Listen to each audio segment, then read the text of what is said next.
ඉතින් මේව කතා කරන රැකියා බැරි සඳහා අයදුම් කරනවා නම් 2025 11 28 හෝ ඒ දිනට කලින් කොමසාරිස් උපසර්ග ප්‍රතිලාභ මණ්ඩල චේයාරි ජයවර්ධන මාවත නම්බර 191 ධර්මපාල මාවත කොළඹ 7 කියන ලිපිනයට යවන්න ඕන.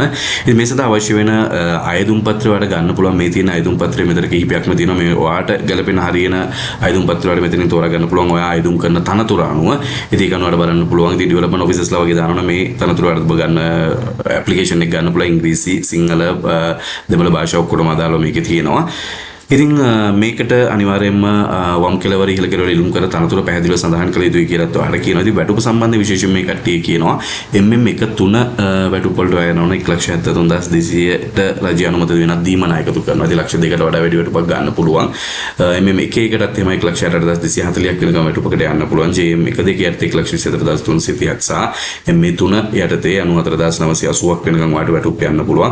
ඉතින් වෙනත් දීමනා සම්බන්ධයෙන් කියනවා MA12 යටතේ වාට 46,240 මෙන්න මේ කියන ලෙවල් වලට යන්න පුළුවන් වෙනත් දීමනා කියන එක මේ කට්ටිය මේ සම්බන්ධයෙන් කියනවා. ඊට අමතරව ප්ලස් රජ්‍ය අනුමත දීමනා සම්බන්ධයෙන් උත් කියනවා. ඉතින් මේකට මේ සැලරියට මේකත් එකතු කරාට පස්සේ වල බලා ගන්න පුළුවන් ලොකු වැටුපක් වෙනකන් වාට ඔන්න යන්න පුළුවන්. ඉතින් මේ සඳහා අයදුම් කිරීමේදී මම වර කලින් කිව්වා වගේ 11:20ට කලින් මේකට අයදුම් කරන්න ඕන ඩවුන්ලෝඩ් කරගන්න පුළුවන් ඇප්ලිකේෂන් එක මෙතන වාට දීලා තියෙනවා. මම කලින් කිව්වා වගේ මෙතනින් වාට ඇප්ලිකේෂන් එක ඩවුන්ලෝඩ් කරගන්න පුළුවන්. ඉතින් මේ කට්ටිය කියනවා ස්ථිර තනතුරක් වෙනවා වර්ෂ 3ක පරිවාස කාලයකට යටත් වෙනවා කියලා. මීට පස්සේ කියන සංවර්ධන සාරිස උපකාර මෙහෙයුම් ක්‍රියාකරු තනතුර සඳහා අවුරුදු 18ක නොඅඩු සහ අවුරුදු 45ට නොවැඩි වෙන්න ඕන. ඒ කියන්නේ 18ත් 45ත් අතර වයස කටයුතු තමයි මේ සඳහා අයදුම් කරන්න පුළුවන් නේ.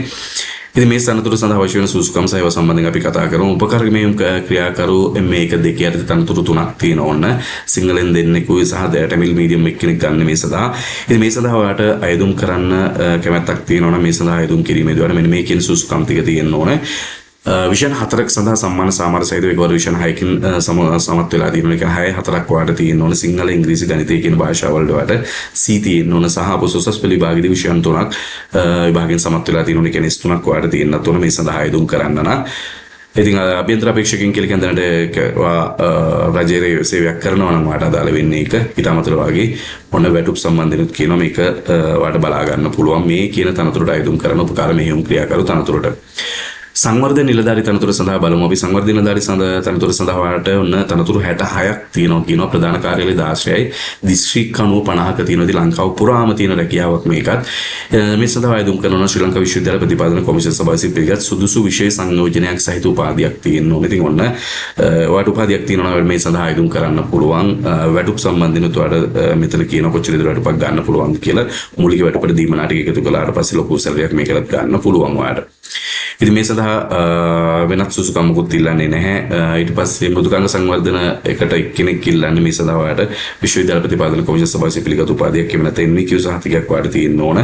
ඊට අමතරව සහකාරී සුබසාධන කොමසාරිස් තනතුර සඳහා වාට ඔන්න ගණකාධිකරණ මූල්‍ය කළමනාකරණ ව්‍යාපාර කළමනාකරණ කියලා පිළිබඳ උපාධියක් තියෙන්නත් ඕන. ඒකත් එක්කම අවුරුද්දක අවම සුසුකමක් වාට තියෙන්නත් ඕන මේ සඳහා අයදුම් කරන්න.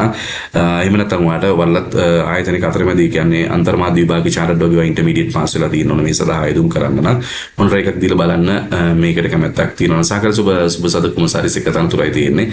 සංවර්ධන හා පරිශ්‍රණ තනතුර සඳහා උපාධියක් එක්ක අවුරුද්දක පළපුරුද්දක් ඕනෑට.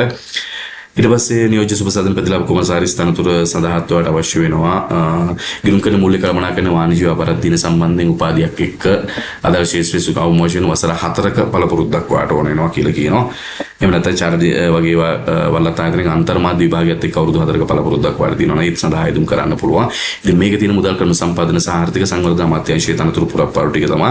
ඉතින් ඔන්න ඔය කියපු තනතුරු වලට ඔයාලට කිසිම යම් කැමැත්තක් තියෙනවා නම් අයදුම් කරන්න බලන්න. දැන් ඔයාලට මේකට අදාළව අයදුම් පත්‍රය මෙතනින් ඩවුන්ලෝඩ් කරගන්න පුළුවන්. මේ ඩවුන්ලෝඩ් කියන එක දෙන්න ඕන. අපි සංවර්ධන නිලධාරිය හරි යම් තනතුරක් සඳහා අයදුම් කරනවා නම් සිංහල අයදුම් පත්‍රය ගන්න ඕන. මේ ඩවුන්ලෝඩ් කියන එක ක්ලික් කරලා පස්සේ ඔයාලට අයදුම් පත්‍රය ඩවුන්ලෝඩ් කරගන්න පුළුවන්. ඊට පස්සේ ඔයාලට මේක මෙන්න මේ විදිහට පෙන්නනවා අයදුම් පත්‍රය. ඉතින් මේ අයදුම් පත්‍රය වල පුරවල සිංහල මං කලින් කිව්වා වගේ සිංහල ඉංග්‍රීසි දෙමළ කියන භාෂා මාධ්‍ය තුනෙන්ම තියෙනවා. ඉතින් මේ භාෂා මාධ්‍ය තුනෙන් වාට කැමති භාෂා මාධ්‍යයකට දාලා යන්න පුළුවන්. මේ ටික තමයි වාට අයදුම් පත්‍රය සම්බන්ධයෙන් තොරතුරු ටික ඉල්ලන්නේ. ලොකු තොරතුරු ටිකක් ඉල්ලන්නේ නැහැ. පොඩි තොරතුරු ටිකක් ඉල්ලන්නේ. මේ අන්තිම කොටස අදාළ වෙන්නේ දැනට රජයේ සේවය කරන කට්ටියට නැත්නම් මේ අයදුම් කරුගේ අස්සන කියන වෙනකන් විතරක් තිබුණා නම් ඇති. ඉතින් ඔන්න ඔය ටික තමයි වීඩියෝ එකේ ගෙනියන්න ඕනේ. ඉතින් කැමැත්තක් තියෙනවා ලයික් එකක් දාන්න මේ වීඩියෝ එක හම්බ වෙමු.